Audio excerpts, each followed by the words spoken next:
This is my cat, Dahlia. I know I've never put her on screen before, but she was right behind my computer, licking up the remnants of a bowl of soup I just ate, and then I sat down like 2 seconds. Um, so she was making noise, and I had to pick her up, and I figured I might as well put her on the video. Here she is. She's very pretty. She's being ornery and pissy right now. But you can see she's got very pretty markings. She's actually normally a really friendly cat, but she's being ornery. Anyway, enough of that. No one really cares.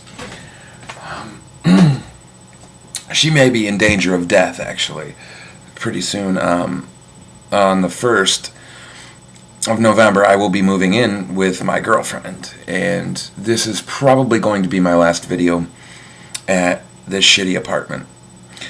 And my girlfriend has a pit bull. Now, the pit bull is an amazingly friendly dog. It is extremely nice, and I don't know of a friendlier dog. I've never met a friendlier dog. But her pit bull likes to get rowdy with other animals. It's not friendly necessarily towards other animals. So we're going to keep them separate. But we'll see how that pans out. I don't know if my cat will get eaten or not. As far as what this video is going to be about, I wanted to talk today about where your personal viewpoints come from, and more importantly, I see a lot of disturbing things with human sexuality in this country. And it happens from an early age on. Not only do we bias kids as they grow, we raise them as boys or girls, depending on, what genitals they have, not necessarily, who they are inside. And more importantly, even though that might be wrong because that's not who they are, you have to ask, we all know what's feminine, what's masculine, but that's all societal. Your genes and your XX or XY chromosomes don't dictate if you like to play with dolls or action figures. They don't dictate if you'll like cars or shopping. They don't dictate whether you wear a dress or pants. That's society. Your genes have nothing to do with it. In fact, they don't even have anything to do with whether you should wear long hair or short hair. This is just this tower we've built up in society of more feminine, more feminine, more feminine, and then over here more masculine, more masculine, more masculine. And eventually you have this tower of what is femininity or what is masculinity. And you have to question that right off the bat, because that right there is a monumental thing, okay? And it has nothing to do with who they are as a person, as this child you have. So anyway, even if you do raise them by the typical male or female standard, which most people will, and you buy them either pink or blue clothing, that you give them either Matchbox cars or Barbies, they might not be that person, and if you raise them as such, they're going to be really, really confused. Now, I don't claim to know how exactly to raise a kid. I guess if I had a kid, I would take them into a toy store and I would take them through, if I was going to buy them a toy, I would take them through every section of the toy store and let them pick out something they wanted. And that's really the only way you can do it. If they wanted to buy a doll, buy them a doll. That's okay. It's not going to change what kind of person they are. And I mean, that's if it's a boy. Yeah, I forgot to clarify that. If I have a boy, it's okay to buy them a doll. If it's a girl, it's okay to buy them, a race car set or something like this sort.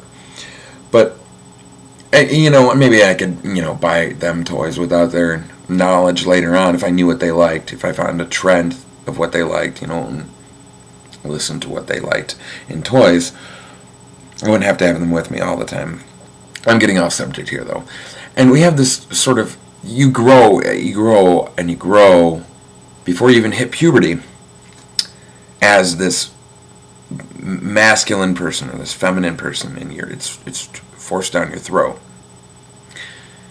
It's the only thing you know.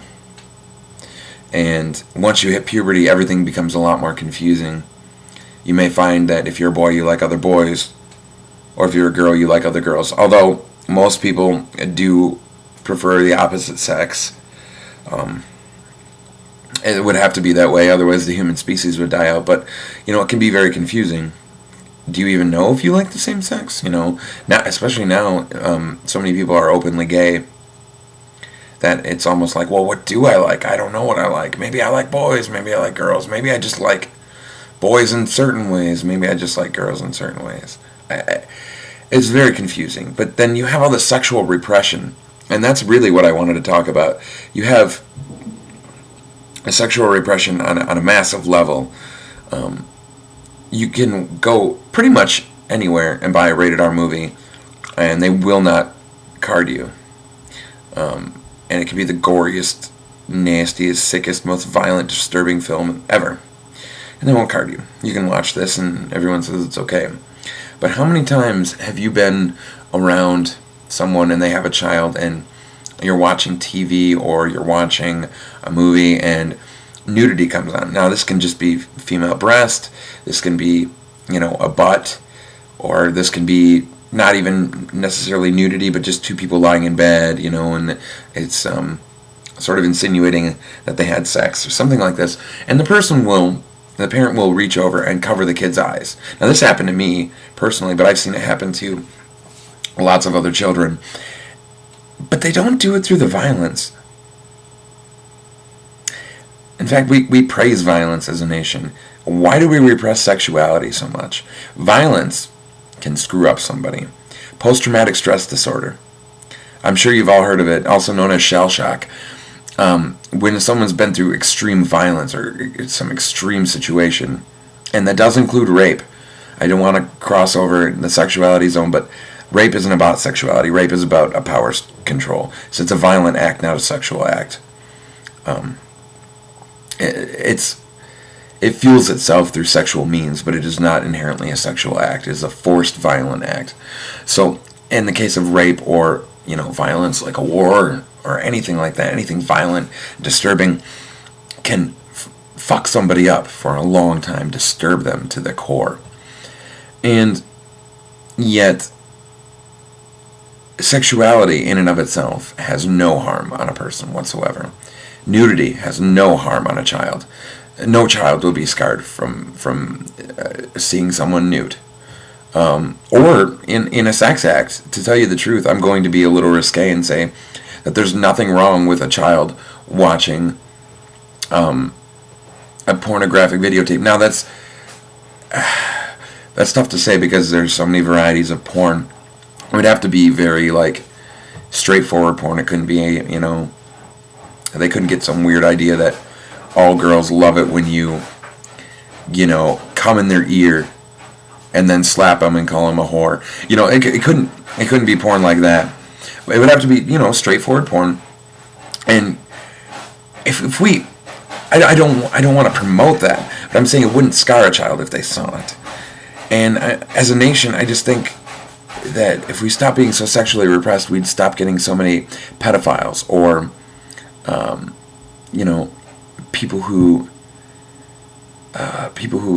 like to fuck animals and the sexual deviants of all sorts, rapists. In fact, I just think if we put our priorities straight and we raised our children the right way and we embraced human sexuality instead of denied it in all of its forms, and we had education to do it safely and eventually eliminated disease, I think it could be a wonderful thing. If I have more to say on this, I'll make a part 2. Peace.